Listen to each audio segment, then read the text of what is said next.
the last episode, the great-souled Sam was pulled down from the golden cloud, also called the Bridge of the Gods, by Lord Yama, the fallen death god, after intense effort employing his special high-frequency prayer machine. Even though Yama operated in a territory known for its many lightning storms, he was concerned that his high-energy expenditure would be noticed by the gods in the celestial city, and was eager to move on. So Ratri suggested they hide Sam at her palace of Kama in Khaipur. Yama laughed and blurted, "Who would think to look for the Buddha in a whorehouse?" But seeing Ratri's frown, he quickly dropped his grin and apologized to her. Her palace of pleasure was ideal for their needs. Sam was recovering his interest in life thanks to his practice of roaming the countryside for extended periods of time. His exposure outside the protection of the monastery troubled Yama, as did the mysterious iron ring he wore.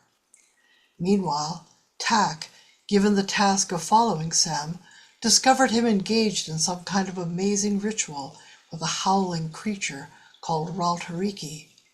Flashes of light and shifting thunderbolts were taking form, and their blaze jabbed into his brain until he lost consciousness.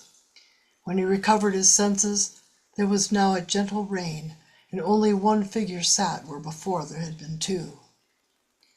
Upon returning to report to Lord Yama, Tak learned about the Rakasha, who are called demons. Tak had witnessed Sam gambling with the demon Raltariki and winning command of a guard of fire elementals, but at the cost of jeopardizing his own body. The following day, a beggar monk arrived at the entrance to the monastery. He was invited in and accepted their hospitality with the courtesy of a Brahmin. He expressed eagerness to speak with the followers of the Buddha who were sheltering at the monastery. Aram, the monk, was assured that he would have the opportunity to meet with Buddha's followers that evening.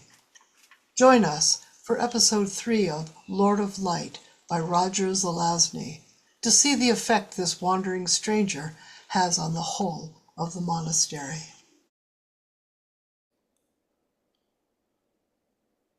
That evening, Aram attended the community hour of the monks. Those of both orders did mingle at this time and engage in conversation. Sam did not attend it himself, nor did Tak, and Yama never attended it in person. Aram seated himself at the long table in the refectory, across from several of the Buddha's monks. He talked for some time with these, discoursing on doctrine and practice, caste and creed, weather, and the affairs of the day. After a while, he said, "It seems strange that those of your order have come so far to the south and the west so suddenly." "We are a wandering order," replied the monk to whom he had spoken. "We follow the wind, we follow our hearts."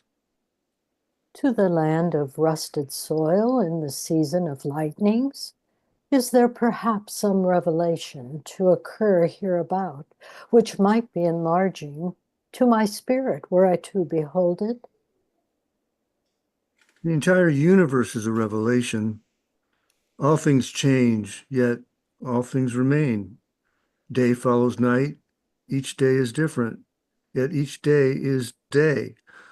Much of the world is illusion, yet the forms of that illusion follow a pattern, which is a part of divine reality. Yes, yes. In the ways of illusion and reality am I well versed, but by my inquiry I did mean to know whether perhaps a new teacher had arisen in this vicinity, or some old one returned, or mayhap a divine manifestation, the presence of which it might profit my soul to be aware. As he spoke, the beggar brushed from the table before him a red, crawling beetle, the size of a thumbnail, and he moved his sandal as if to crush it. "Pray, brother, do not harm it."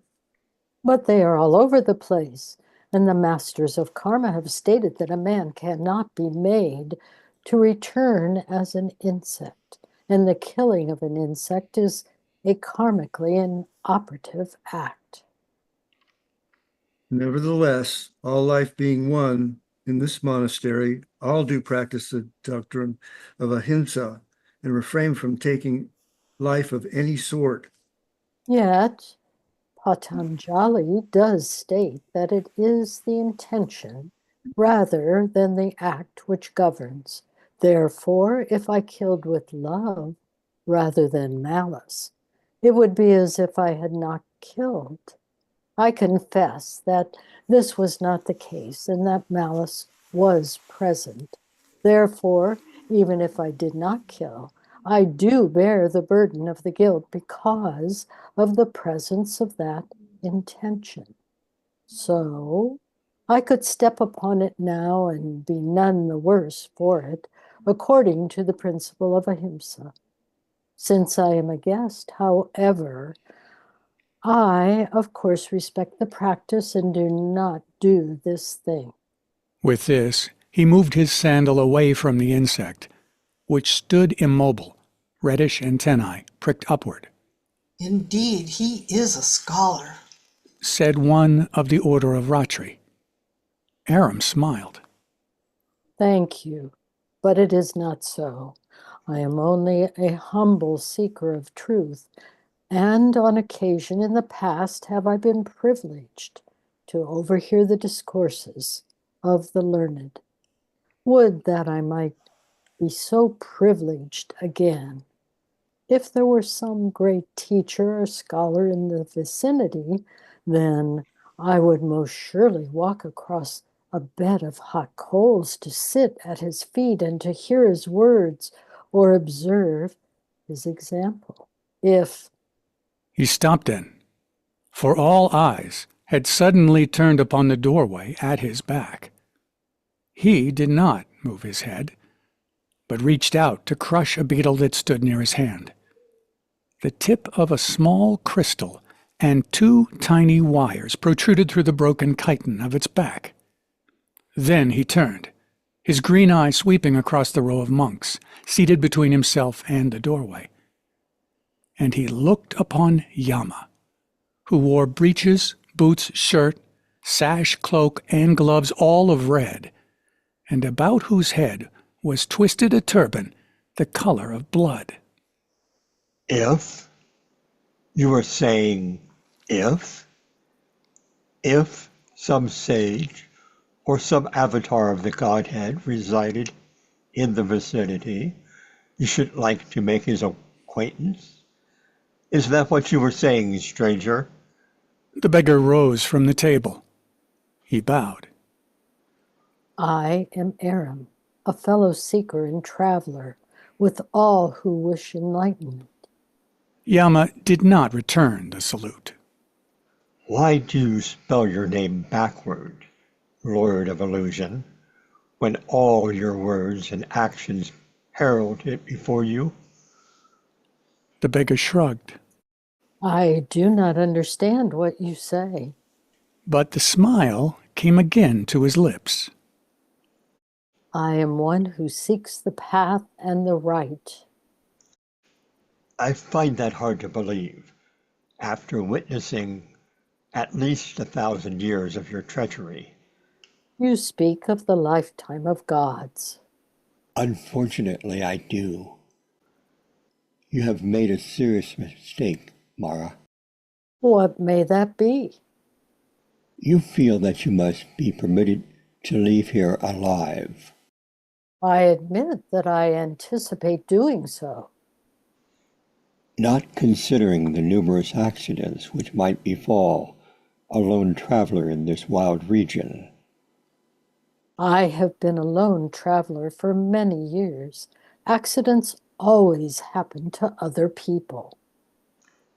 You might believe that even if your body were destroyed here, your Atman would be transferred remotely to another body located elsewhere. I understand that someone has deciphered my notes, and the trick is now possible.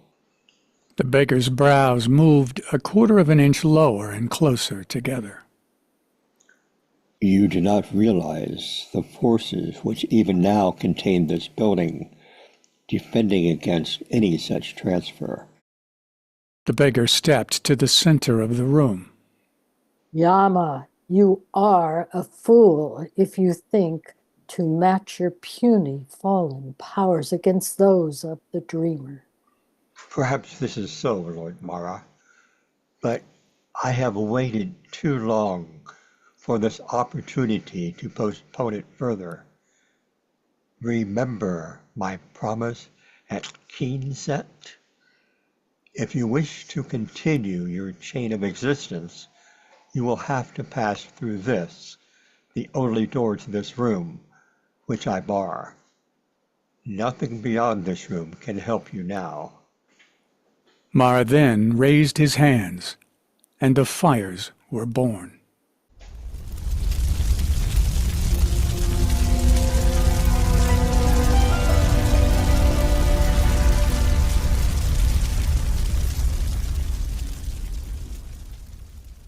Everything was flaming. Flames leapt from the stone walls, the tables, the robes of the monks. Smoke billowed and curled about the room. Yama stood in the midst of a conflagration, but he did not move. Is that the best you can do? Your flames are everywhere, but nothing burns. Mara clapped his hands, and the flames vanished. In their place, its swaying head held at almost twice the height of a man, its silver hood fanned. The Macobra drew into its S-shaped strike position. Yama ignored it, his shadowy gaze reaching now like the probe of a dark insect, boring into Mara's single eye. The Macobra faded in mid-strike. Yama strode forward. Mara fell back a pace. They stood thus for perhaps 3 heartbeats. Then Yama moved forward 2 paces farther, and Mara backed away again. Perspiration blistered upon both their brows.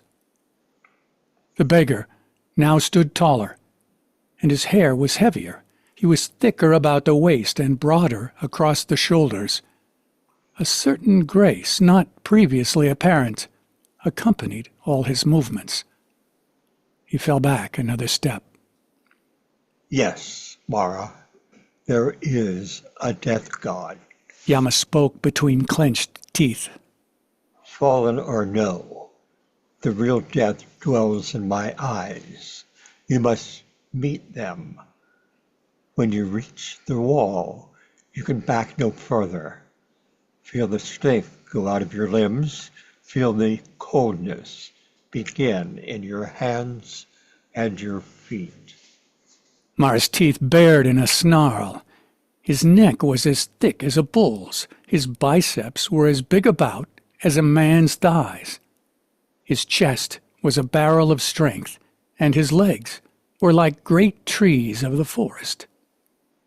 Boldness? He extended his arms. I can break a giant with these hands, Yama. What are you but a banished carrion god? Your frown may claim the aged and the infirm. Your eyes may chill dumb animals and those of the lower classes of men. I stand as high above you as a star above the ocean's bottom. Yama's red-gloved hands fell like a pair of cobras upon his throat. Then try that strength which you so mock, dreamer. You have taken on the appearance of power. Use it. Best me, not with words. His cheeks and forehead bloomed scarlet as Yama's hands tightened upon his throat. His eyes seemed to leap, a green searchlight sweeping the world. Mara fell to his knees. He gasped. Enough, Lord Yama. Wouldst slay thyself? He changed.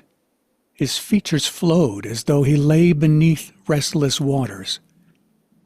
Yama looked down upon his own face, saw his own red hands plucking at his wrists. You grow desperate now, Mara, as the life leaves you. But Yama is no child that he fears breaking the mirror you have become. Try your last, or die like a man. It is all the same in the end. But once more there was a flowing and a change. This time, Yama hesitated, breaking his strength. Her bronze hair fell upon his hands. Her pale eyes pleaded with him. Caught about her throat was a necklace of ivory skulls, but slightly paler than her flesh. Her sari was the color of blood. Her hands rested upon his own, almost caressing. Goddess! Oh, you would not slay Kali, Durga? She choked. Wrong again, Mara. Did you not know that each man kills the thing he loved? And with this, his hands twisted, and there was a sound of breaking bones. Tenfold be your damnation. His eyes were tightly closed. There shall be no rebirth. His hands came open then. A tall, nobly proportioned man lay upon the floor at his feet, his head resting upon his right shoulder. His eye had finally closed. Yama turned the corpse with the toe of his boot. Build a pyre and burn this body. He said to the monks, not turning toward them. Spare none of the rites. One of the highest has died this day. Then he removed his eyes from this work of his hands, turned upon his heel and left the room. That evening, the lightnings fled across the skies, and the rain came down like bullets from heaven. The four of them sat in the chamber in the high tower that rose from the northeast corner of the monastery. Yama paced the room, stopping at the window each time he came to it. The others sat watching him, listening. They suspect, but they do not know. They would not ravage the monastery of a fellow god, displaying before men the division of their ranks. Not unless they were certain. They were not certain, so they investigated. This means that time is still with us. They nodded. A Brahmin who renounced the world to find his soul pass this way suffered an accident, died here, the real death. His body was burned and his ashes were cast into the river that leads to the sea. This is what occurred. The wandering monks of the Enlightened One were visiting at the time. They moved on shortly after this occurrence. Who knows where they went?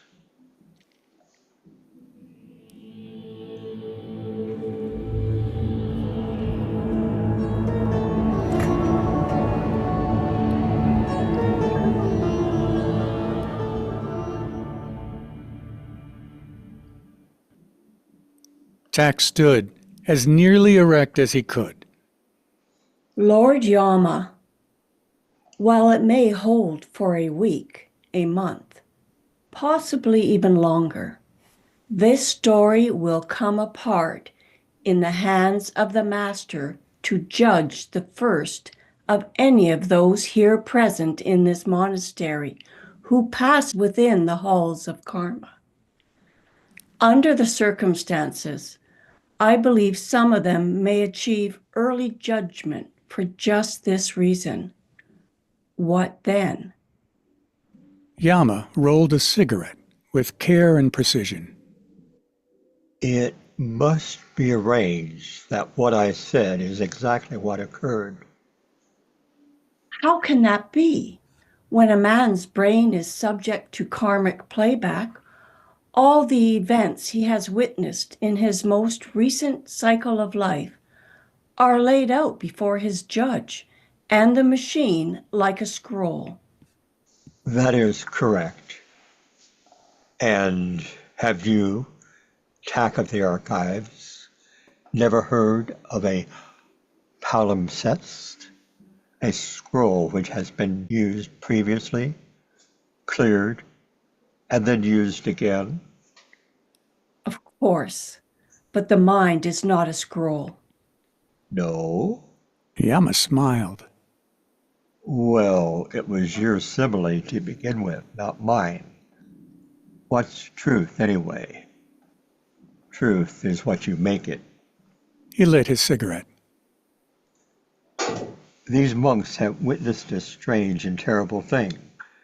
They saw me take on my aspect and wield an attribute.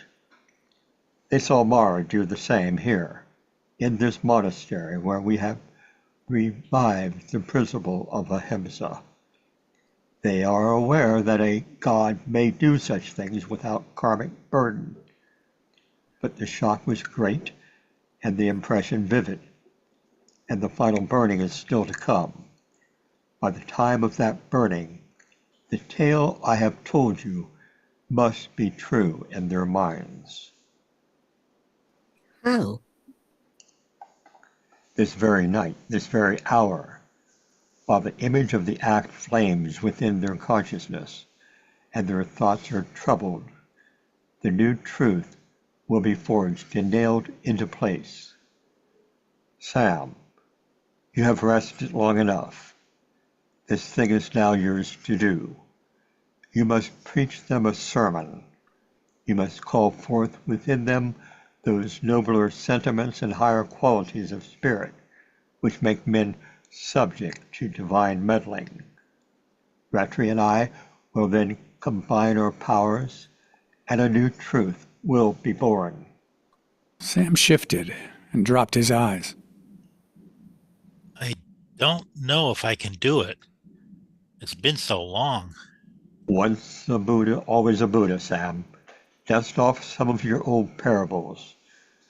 You have about 15 minutes. Sam held out his hand. Give me some tobacco and a paper. He accepted the package, rolled himself a cigarette. Light? Thanks. He drew in deeply, exhaled, coughed.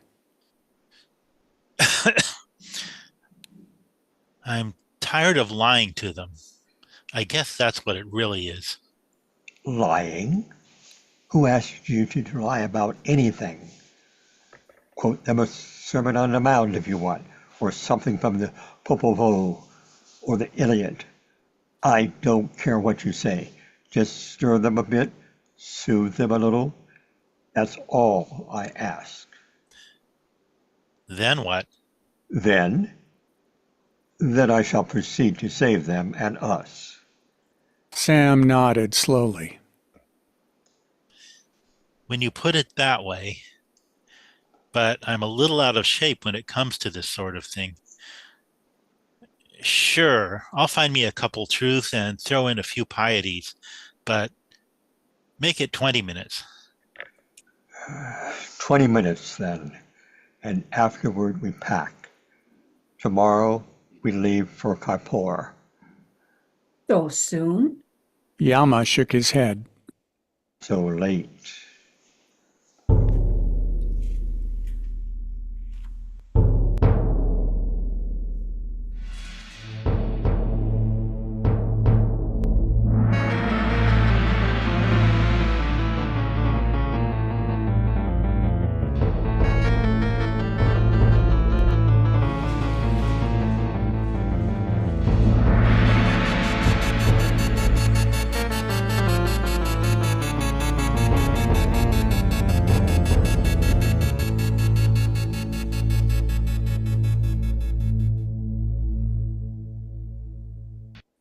The monks were seated upon the floor of the refectory.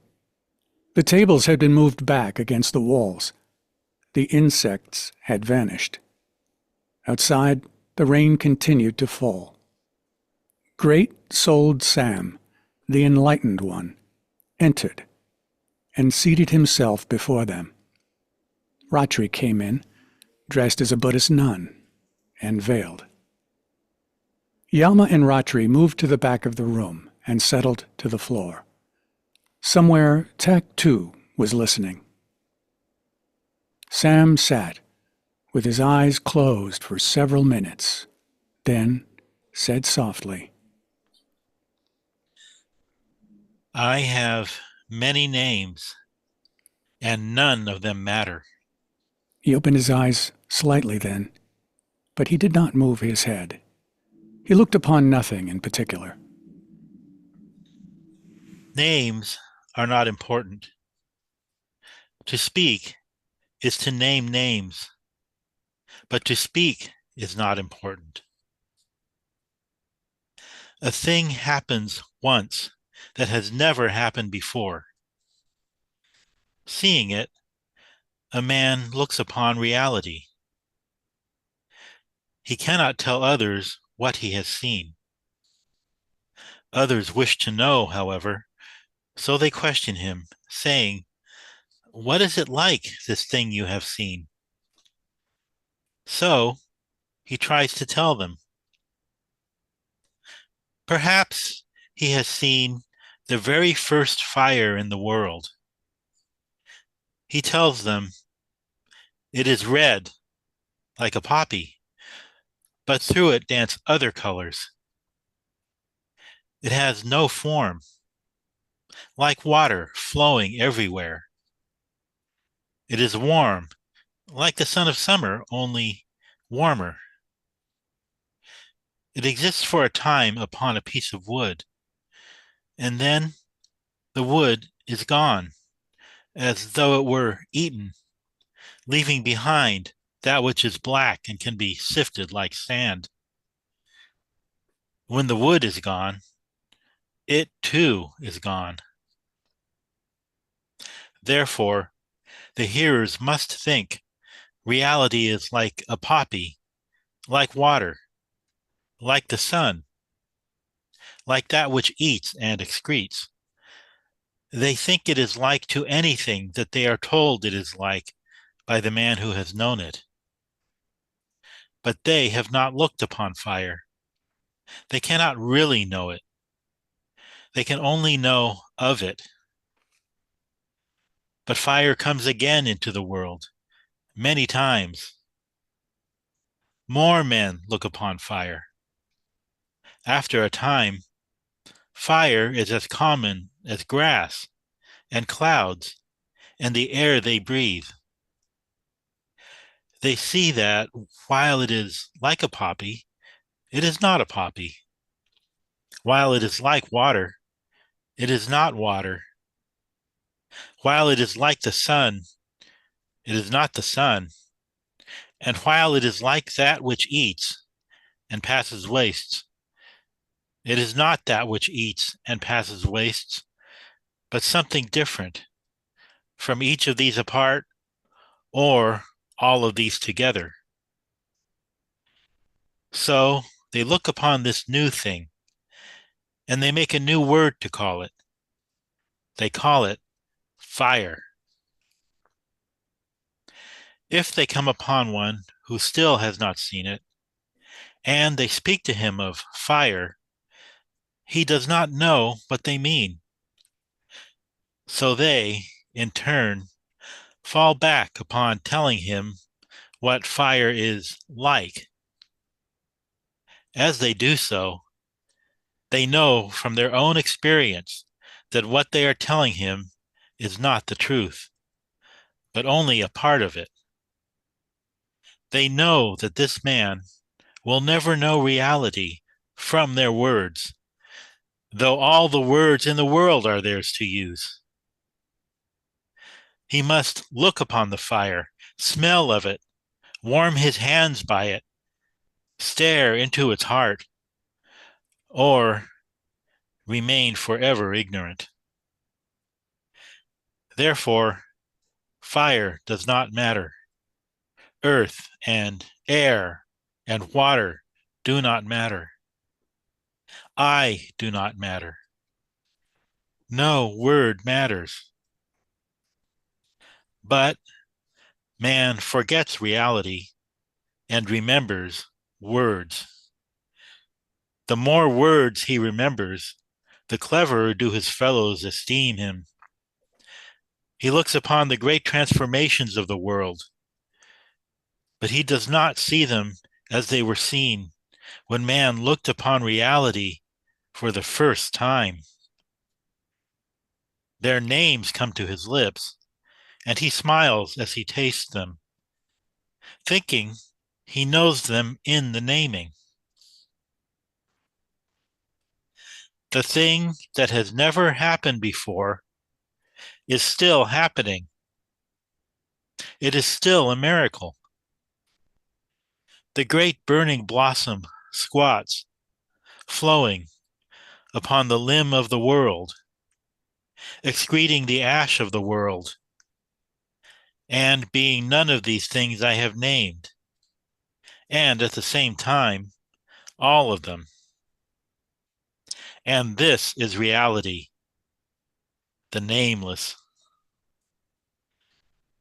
Therefore, I charge you, forget the names you bear, forget the words I speak as soon as they are uttered. Look rather upon the nameless within yourselves, which arises as I address it. It hearkens not to my words, but to the reality within me, of which it is part.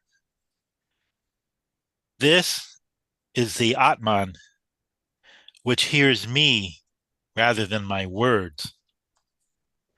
All else is unreal. To define is to lose. The essence of all things is the nameless.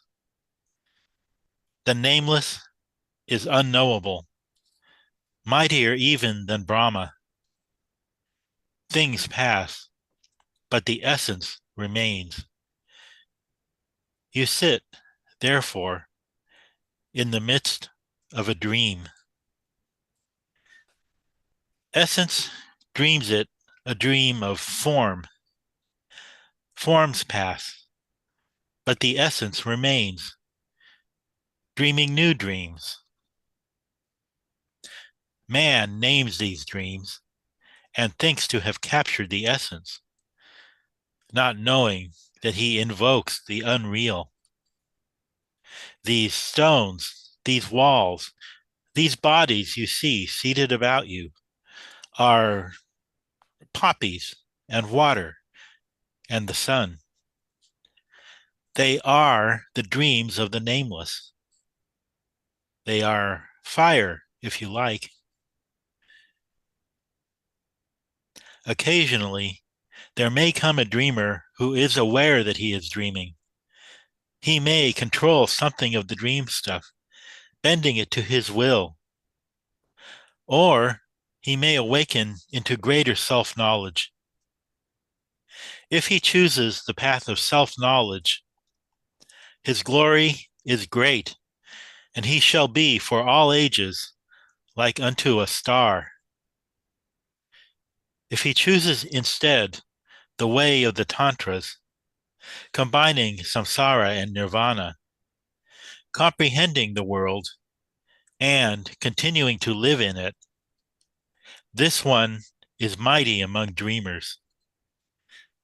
He may be mighty for good or for ill, as we look upon him, though these terms too are meaningless outside of the namings of samsara. To dwell within samsara, however, is to be subject to the works of those who are mighty among dreamers. If they be mighty for good, it is a golden time. If they be mighty for ill, it is a time of darkness. The dream may turn to nightmare. It is written that to live is to suffer. This is so, say the sages, for man must work off his burden of karma if he is to achieve enlightenment. For this reason, say the sages, what does it profit a man to struggle within a dream against that which is his lot, which is the path he must follow to attain liberation? In the light of eternal values, say the sages, the suffering is as nothing. In the terms of samsara, say the sages, it leads to that which is good. What justification, then, has a man to struggle against those who be mighty for ill? He paused for a moment, raised his head higher. This night the Lord of Illusion passed among you, Mara, mighty among dreamers, mighty for ill. He did come upon another, who may work with the stuff of dreams in a different way. He did meet with Dharma, who may expel a dreamer from his dream. They did struggle, and the Lord Mara is no more. Why did they struggle, death god against illusionist? You say their ways are incomprehensible, being the ways of gods. This is not the answer. The answer, the justification, is the same for men as it is for gods. Good or ill, say the sages, mean nothing, for they are of samsara. Agree with the sages, who have taught our people for as far as the memory of man may reach. Agree, but consider also a thing of which the sages do not speak. This thing is beauty, which is a word, but look behind the word and consider the way of the nameless. And what is the way of the nameless? It is the way of dream. And why does the nameless dream? This thing is not known to any dweller within samsara. So ask, rather, what does the nameless dream? The nameless, of which we are all a part, does dream form. And what is the highest attribute any form may possess? It is beauty. The nameless, then, is an artist. The problem, therefore, is not one of good or evil, but one of aesthetics. To struggle against those who are mighty among dreamers and are mighty for ill or ugliness is not to struggle for that which the sages have taught us to be meaningless in terms of samsara or nirvana, but rather it is to struggle for the symmetrical dreaming of a dream in terms of the rhythm and the point, the balance and the antithesis, which will make it a thing of beauty. Of this, the sages say nothing. This truth is so simple that they have obviously overlooked it. For this reason, I am bound by the aesthetics of the situation to call it to your attention. To struggle against the dreamers who dream ugliness, be they men or gods, cannot but be the will of the nameless. This struggle will also bear suffering, and so one's karmic burden will be lightened thereby, just as it would be by enduring the ugliness. But this suffering is productive of a higher end in the light of the eternal values of which the sages so often speak. Therefore, I say unto you, the aesthetics of what you have witnessed this evening were of a high order. You may ask me, then, how am I to know that which is beautiful and that which is ugly, and be moved to act thereby? This question, I say, you must answer for yourself. To do this, First, forget what I have spoken, for I have said nothing. Dwell now upon the nameless. He raised his right hand and bowed his head. Yama stood, Ratri stood, Tak appeared upon a table. The four of them left together, knowing the machineries of karma to have been defeated for a time.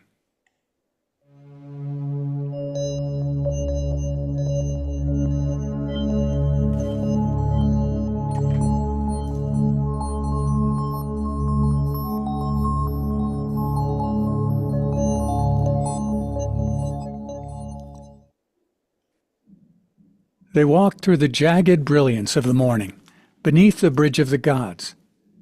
Tall fronds, still wet with the night's rain, glistened at the sides of the trail. The tops of trees and the peaks of the distant mountains rippled beyond the rising vapors. The day was cloudless. The faint breezes of morning still bore a trace of the night's cold. The clicking and buzzing and chirping of the jungle accompanied the monks as they walked. The monastery from which they had departed was only partly visible above the upper reaches of the treetops. High in the air above it, a twisting line of smoke endorsed the heavens. Ratri's servitors bore her litter in the midst of the moving party of monks, servants, and her small guard of warriors. Sam and Yama walked near the head of the band. Silent overhead, Tak followed, passing among leaves and branches, unseen. The pyre still blazes. Yes. They burned the wanderer who suffered a heart attack as he took his rest among them. This is true. For a spur-of-the-moment thing, you came up with a fairly engaging sermon. Thanks. Do you really believe what you preached? I'm very gullible when it comes to my own words. I believe everything I say, though I know I'm a liar. Yama snorted. The rod of Trimurti still falls upon the backs of men. Dariti stirs within his dark lair. He harasses the seaways of the south. Do you plan on spending another lifetime indulging in metaphysics to find new justification for opposing your enemies? Your talk last night sounded as if you have reverted to considering why again, rather than how. No, I just wanted to try another line on the audience. It is difficult to stir rebellion among those to whom all things are good. There is no room for evil in their minds, despite the fact that they suffer it constantly. The slave upon the rack who knows that he will be born again, perhaps as a fat merchant if he suffers willingly, his outlook is not the same as that of a man with but one life to live. He can bear anything, knowing that, great as his present pain may be, his future pleasure will rise higher. If such a one does not choose to believe in good or evil, perhaps then beauty and ugliness can be made to serve him as well. Only the names have been changed. This, then, is the new official party line? It is. Yama's hand passed through an invisible slit in his robe and emerged with a dagger, which he raised in salute. To beauty, down with ugliness. A wave of silence passed across the jungle. All the life sounds about them ceased. Yama raised one hand, returning the dagger to its hidden sheath with the other. Halt! He looked upward, squinting against the sun, head cocked to his right. Off the trail, into the brush. They moved. Saffron-cloaked bodies flashed from off the trail. Ratri's litter was borne in among the trees. She now stood at Yama's side. What is it? Listen. It came then, riding down the sky on a blast of sound.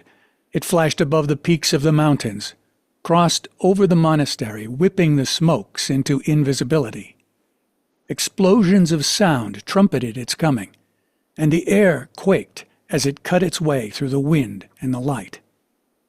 It was a great looped Tau cross, a trail of fire streaming behind it.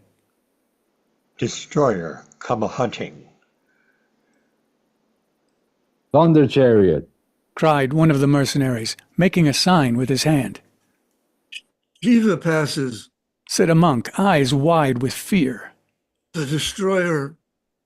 Had I known at the time how well I wrought, I might have numbered its days intentionally. Occasionally do I regret my genius.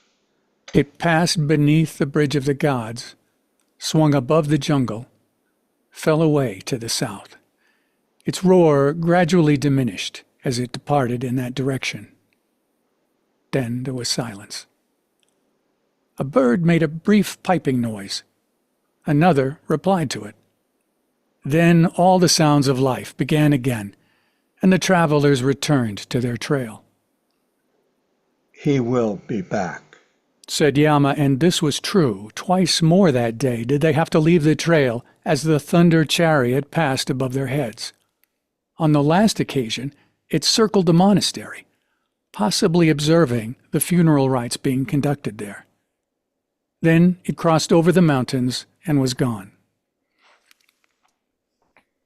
That night, they made camp under the stars, and on the second night they did the same. The third day brought them to the river Diva and the small port city of Kuna.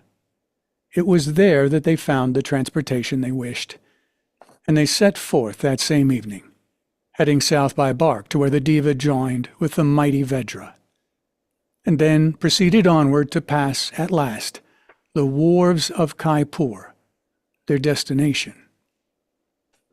As they flowed with the river, Sam listened to its sounds. He stood upon the dark deck, his hands resting on the rail. He stared out across the waters where the bright heavens rose and fell, star bending back upon star. It was then that the night addressed him in the voice of Ratri from somewhere nearby. You have passed this way before, Tathagata. Many times. The diva is a thing of beauty under the stars, in its rippling and its folding. Indeed. We go now to Khaipur and the palace of Kama. What will you do when we arrive? I will spend some time in meditation, goddess. Upon what shall you meditate? Upon my past lives and the mistakes they each contained. I must review my own tactics as well as those of the enemy. Yama thinks the golden cloud to have changed you. Perhaps it has. He believes it to have softened you, weakened you. You have always posed as a mystic, but now he believes you have become one, to your own undoing, to our undoing. He shook his head, turned around, but he did not see her. Stood she there invisible, or had she withdrawn?